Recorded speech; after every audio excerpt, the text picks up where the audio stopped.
Så du tror måske, at Messi er den største, var? Og måske hopper du allerede med på hypen om Lamine Yamal, den såkaldte nye Messi. Men lad os være ærlige.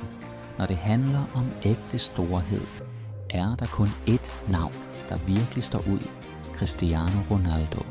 Og i dag vil jeg fortælle dig præcis, hvorfor Ronaldo er og altid vil være den bedste nogensinde.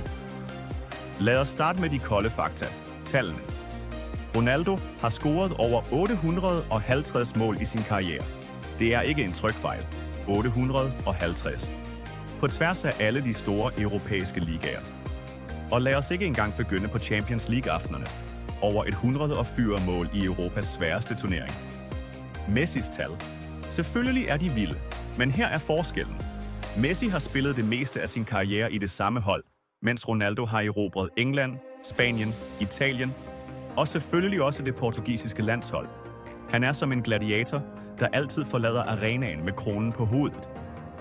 Lad os nu tale om Ronaldos vanvittige fysik. Ved du, hvad der er helt sindssygt? Som 39-årig springer han stadig højere end de fleste basketballspillere. Det hovedstød i Champions League, hvor han nærmest svævede som en superhelt. Ren fysik, der trodser tyngdekraften. Og lad os være ærlige. Lamine Yamal kan trylle med bolden, ingen tvivl om det. Men han er stadig bare en knægt. Ronaldos krop er som et tempel, skabt af fodboldguderne selv. Det kan man ikke lære. Det kan man ikke kopiere. Okay, tallene og fysikken er én ting. Men lad os være helt ærlige. Den største forskel sidder heroppe. I hovedet. Ronaldo har et umætteligt drive. Han er den første på træningsbanen, og den sidste, der går hjem. Messi? Selvfølgelig. Et geni med fødderne. Men han er den generede kunstner, der lader bolden tale. Ronaldo? Han er krigeren, der tager kampen på sig. Det er det, der gør en ægte legende. Det uknækkelige sind. Nu skal vi tale om de store aftener. De øjeblikke, hvor helte bliver skabt. Ronaldo har flere hattricks i Champions League, end de fleste spillere har mål. Og da Portugal havde brug for en frelser i EM 2016, hvem var der? Ikke Messi. Ikke Lamine. Det var Ronaldo, manden, der bar sit land til triumf. Messi har godt nok et VM nu, det må vi give ham. Men i årevis så stod han i skyggen, når det virkelig gjaldt. Ronaldo, han lever for de store øjeblikke. Okay, tid til lidt sjove fakta, fordi ægte storhed kræver beviser. Ronaldos højeste hovedstød. Til hvad kommer det 80 meter? Det er højere end et gennemsnitligt NBA-dunk. Han har scoret i 5 forskellige VM-slutrunder, som den eneste nogensinde. Han var den første til at nå 100 landskampsmål, og han stopper ikke der. Lamine Yamal, han prøver stadig at finde ud af, hvordan man bruger en skraber til at barbere sit første overskæg.